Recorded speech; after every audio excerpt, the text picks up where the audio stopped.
Прохудившиеся крыши, испытанный временем фундамент, ветхий, местами даже провалившийся пол. Уже несколько десятилетий школа в Среднем Бугаево напоминает барак. Легкое дуновение ветра и единственная альма-матер тут же охлаждается. Надо было ее давно ремонтировать. Я не знаю, почему ее вот столько лет запускали, что до такой степени довели. Спортзал у нас весь сложился уже. Как там дети занимаются? Да вообще почти никто не занимается там они в спортзале. Там эти гвозди везде торчат.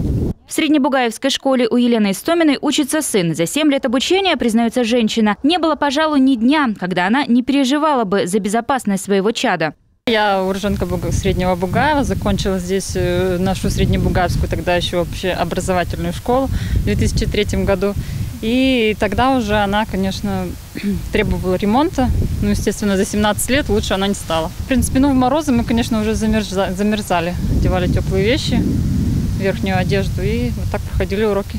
Здание школы в Бугаево построили в 1974-м. Несколько лет назад к ней пристроили детсад. На сегодня в учреждении числится 17 школьников и 6 дошколят. Старожилы отмечают, за более чем 30 лет капремонт здания не проводили. А между тем школа каждую весну становится жертвой Печоры. Паводок даже слегка приподнимает здание. Как результат – новые сквозняки и постоянный холод. Вот такого капитального ремонта, конечно, вот даже при мне не было. Был частично, вот особенно после наводнений. И, конечно, в таких условиях, когда холодно, заниматься, конечно, некомфортно. Поэтому очень нам хочется, чтобы вот сделали ремонт и были нормальные условия, чтобы и детям было комфортно, и учителям. Любопытно, что за помощью в решении наболевшей проблемы бугаевцы обращались во все инстанции. В 16-м последовал ответ: строить неразумно, местная демографическая ситуация к этому не располагает. Нам тогда отказали, тогда еще можно было даже говорить уже о каком-то ремонте, если уж не о том, чтобы строить новую школу, а теперь мы фактически пришли к тому, что школа... Не знаю, отремонтирует, я уверен, что отремонтирует, но это мы сможем по ней работать, наверное, не более года-двух. Потом все-таки те слабые места, которые были не выявлены или просто не обратили внимания, на которые, это, может, денег не хватит, они все равно себя покажут.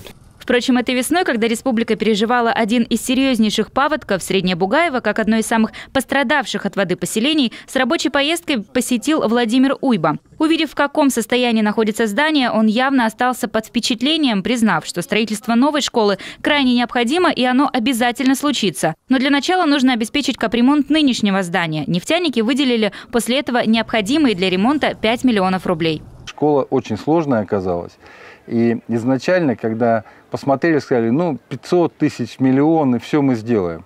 Когда вскрыли полы, когда вскрыли стены до окон, все сгнившее. И балки сгнившие, и стены сгнившие. Поэтому по ходу начали искать деньги, потому что никакой там не 500 тысяч, не миллион.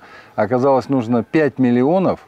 И понятно, что мы, опять же, обратились к нашим партнерам по социальному партнерству к Лукойлу и попросили эти деньги дополнительные дать, не дополнительные, по сути, 5 миллионов. И они быстро выделили.